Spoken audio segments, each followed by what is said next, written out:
तो उनके माध्यम से उन्होंने 9 वार्ड कहीं ना कहीं बढ़ाए। अब वो 9 वार्ड इलेक्शन कमीशन के पास जा रहे हैं, क्योंकि 9 वार्ड बनेगा तो हर एक को वार्ड ऑफिसर मिलेगा, पूरा सिस्टम बिठाना पड़ेगा, हर एक ऑफिसर न्यू मॉडल ऑफिसर आएंगे, तो उसके इतने समाधान के लिए 9 वार्ड ऐसे ही नहीं बढ़ जाते। तो सबब ने जो 9 वार्ड बढ़ रहे, जो हमारे बड़े जानते हैं, जो हमारे सांसद आमदार जो उनके लिए फाइट कर रहे हैं, हम भी धरना आंदोलन कर रहे हैं कि हमको बताया क्यों नहीं गया पहली बात। तो उसके लिए वार्ड छोटा हो सकता है, बड़ा हो सकता है, पर वार्ड में कोई कमियां नहीं आएगी। और शायद यहाँ से 227 से लेके वार्ड की मात्रा भी चेंज होगी कि 1, 2, 3 ये हमारे सुनने में आए। तो स्वागत है महाराष्ट्र बंधु में, मैं हूँ अभिषेक और आज स्पेशली हमारे साथ जुड़े हैं आकाश पुरोहित जी, जो सी वार्ड में काम करते हैं, भाजपा रिप्रेजेंटेटिव है। तो पर्सनली मुझे जानना है और दर्शकों को जानना है कि इस इलाके में किस तरह के लोग हैं और उनको क्या प्रॉब्लम्स फेस होती है। सबसे पहले तो ये जानना है। जो ये एरिया है इसको सी वार्ड बोलते हैं, और सी वार्ड से मैं वार्ड क्रमांक 221 है, नगर सेवक हूँ। और सी वार्ड में हम सब भाजपा ही हैं। हमारे यहाँ से 220 से अतुल शाह है और मेरे बाजू में 222 से रीटा मकवाना है और मैं यहाँ का नगर सेवक हूँ। तो नगर सेवक के नाते जो यहाँ पर एरिया है वो चौल सिस्टम ज़्यादा है, यहाँ पर कॉस्मोपॉलिटन एरिया है। जैसे आप धोबी तालाब पकड़ते हैं तो वहाँ पर क्रिश्चियन समाज है, मुस्लिम समाज के भी लोग हैं, और गुजराती है, मारवाड़ी है, क्षेत्रीय लोगों के इधर अलग अलग प्रकार के लोग रहते हैं जो अलग अलग भगवान में, ईश्वर में भी भावना रखते हैं। तो उनकी सेवा करने का आपके बाद मुझे 5 साल अभी हो रहे, उसका मुझे मौका मिला। क्षेत्रीय विभाग होने से मुझे हर एक को मिलने का मौका मिला। और हिंदू मुस्लिम की बात नहीं कर रहा हूँ, ओनली थिंग इज मेरे इधर 10 से 15 हज़ार मुस्लिम मतदाता है और 30 से 35 हज़ार उसमें मराठी बोलो, गुजराती बोलो, जैन बोलो और जो भी क्षेत्र के बोलो, उनकी सेवा करने का मुझे ये 4.5 साल में मौका मिला।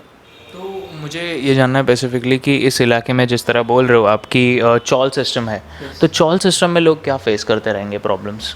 चौल सिस्टम में मेनली ये लैंडलॉर्ड की जो तकलीफ़ है चौल सिस्टम में, क्योंकि वो टेनेंट है, तो टेनेंट्स की जो प्रॉब्लम है वो लैंडलॉर्ड की वजह से ज़्यादा आती है। पर मैं लैंडलॉर्ड के बारे विषय में नहीं, क्योंकि वो बीएमसी का विषय नहीं है। जो लैंडलॉर्ड है वो महाराष्ट्र का विषय है और बाड़ेकरू लोगों का विषय है। वो ठीक है, वो आदरणीय राजपुरी जी ने उठाया दर समय पर। दूसरी चीज़ है, इन लोग को पानी की बहुत तकलीफ़ें होती थी। तो पानी की तकलीफ़ होती थी, इसके कारण इन्होंने पहले भी मुझे कहा था कि आकाश जी आप जीतने के बाद हमारे यहाँ के सड़क, रोड, जो गली गली में छोटी गलियाँ हैं उसके हिसाब से सड़क बहुत इंपॉर्टेंट है। फिर महिलाएँ, जो महिला है, बुजुर्ग है, युवा पीढ़ी है, उनके लिए शौचालय, क्योंकि बिल्डिंगों में शौचालय की परमिशन लैंडलॉर्ड या बीएमसी जनरली देती नहीं है, पर उसको भी हमने अलग ढंग से पेश करके बीएमसी के हाउस में मैंने और हमारे सभी भाजपाई नगर सेवकों ने, उन्होंने बहुत अच्छी परमिशन लाई कि बिल्डिंगों में जिनको भी दिक्कत है और जो कितने सीनियर है उनको शौचालय बांधने की परमिशन दी जाए।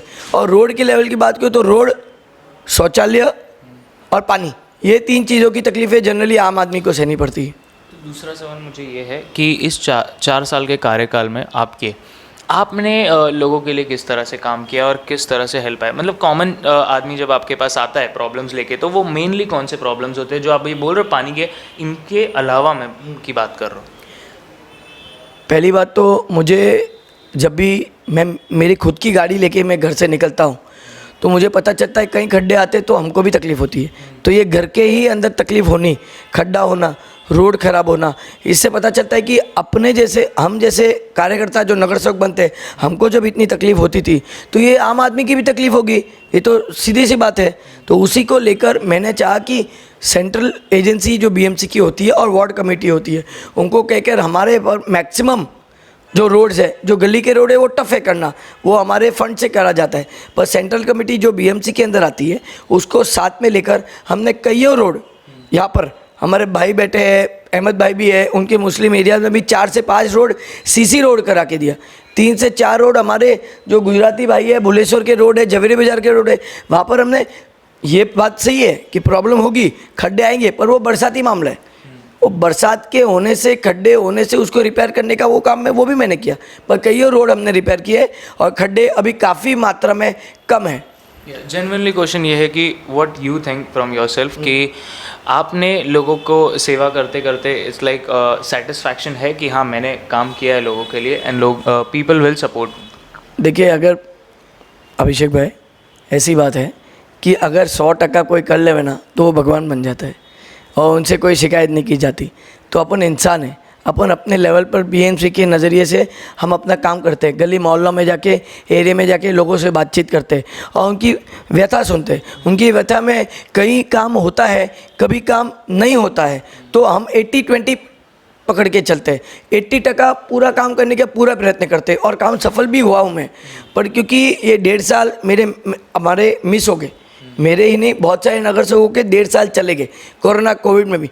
फिर भी लोग जानते हैं, यहाँ के एक एक आदमी बोलेगा कि मैंने पैम्पलेट के माध्यम से, उनके सैनिटाइज़र के माध्यम से, 10-10 हज़ार मास्क देने के माध्यम से, उनको कभी बोलते हैं ना कि चाय की दुकान से उनको शक्कर लाने के लिए कोरोना से डरते थे, उनके घरों में हज़ारों घरों में मैंने शक्कर पहुंचाने के माध्यम से, गेहूं वितरण के माध्यम से मैंने कोविड में भी बहुत काम किए।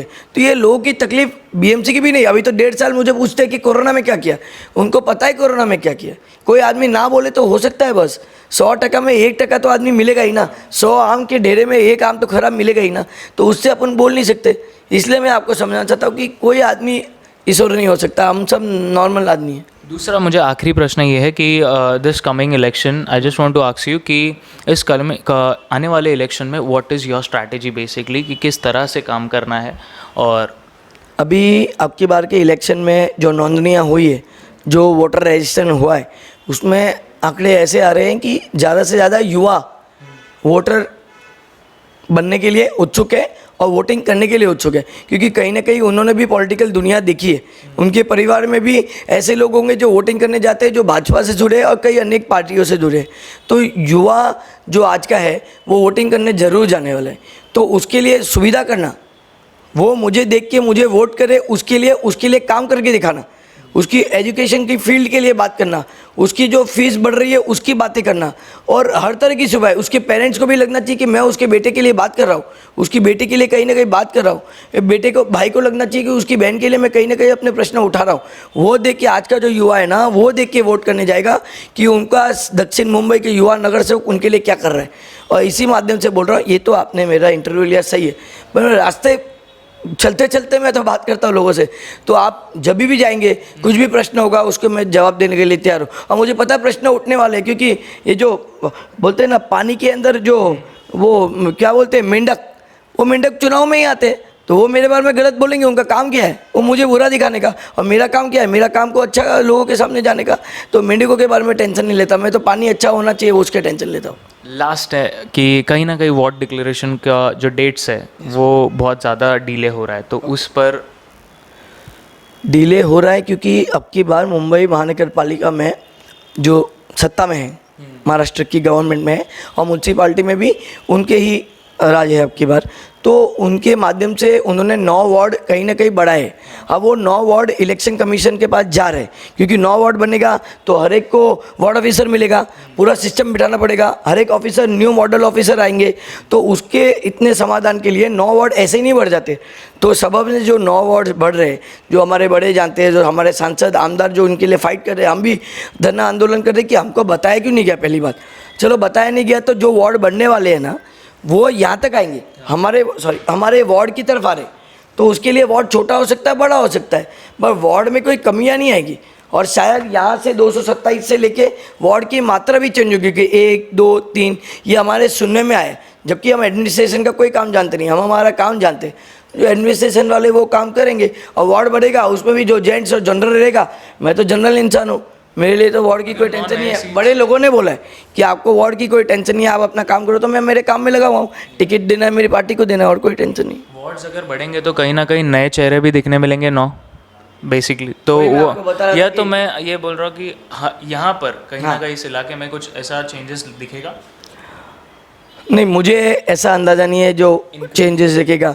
इंक्रीज ऑफ वार्ड इस तरफ तो नहीं होगा। ये जितने भी वार्ड है जब सबब साइड में है, जहाँ पर जगह है वार्ड इंक्रीज के, सपोज 1 लाख की संख्या है तो 1 लाख के अंदर 51,000 ऐसे वार्ड बढ़ेंगे।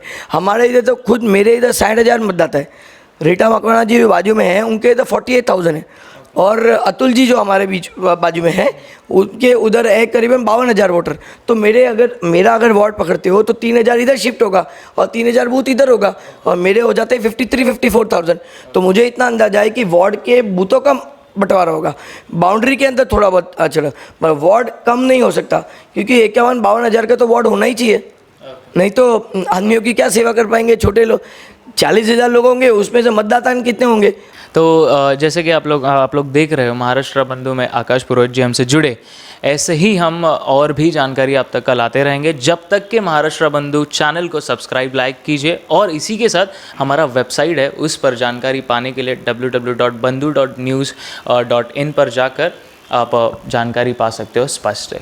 जब तक के लिए बने रहिए।